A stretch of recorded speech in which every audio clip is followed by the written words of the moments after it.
Candace Parker hailed by WNBA insider for Caitlin Clark, Angel Reese narratives on podcast debut.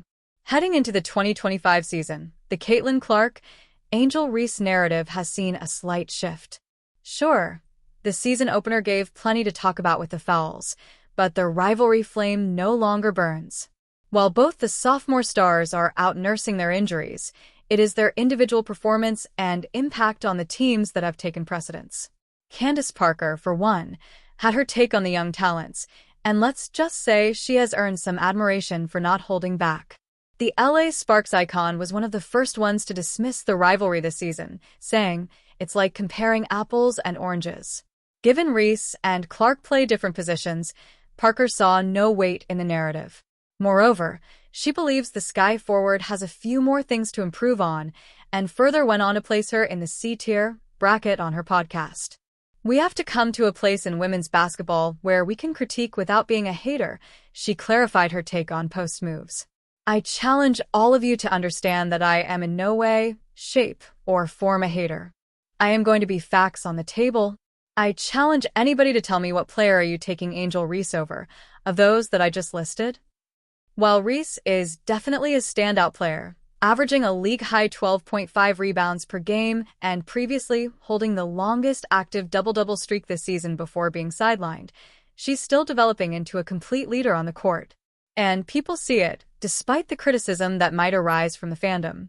So, following the episode, CBS Sports Radio host Robin Lundberg applauded the legend on his own show. "Shout out to Candace Parker for always keeping it a buck," he started. "She hasn't bit her tongue when giving her analysis about the game because she has pleaded for the sport, women's basketball, that is, to be talked about like it is on the NBA side, which is why she didn't back down from her C-tier Angel Reese rating." Parker has constantly vouched for the league's growth and the conversations around it. The Clark versus Reese rivalry was one instance where she called out the media, asking, "What are we doing?" She knows the growth is going to be slow and gradual. MLB and NBA weren't built in a day or 30 years. So she is taking the first steps, some through her podcast, and Lundberg is all here for it. But it wasn't just her opinion on Reese. It was also Parker reinforcing her belief in Clark's immense impact on the league. She described Clark's return as a scary proposition for the rest of the league.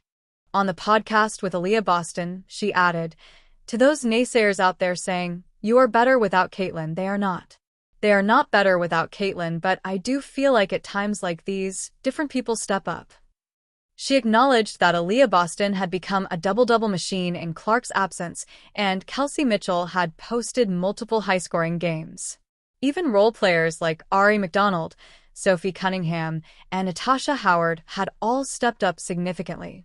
So Lundberg sees it as an absurd premise, given Fever have proven to tread well in both scenarios. But the highlight for him? Ultimately, the fact that anybody's saying anything at all, if proof the WNBA has made it.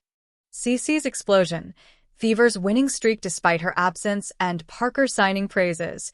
It all looks like a win for the W. Yet, people are still vying for Caitlin Clark. Why?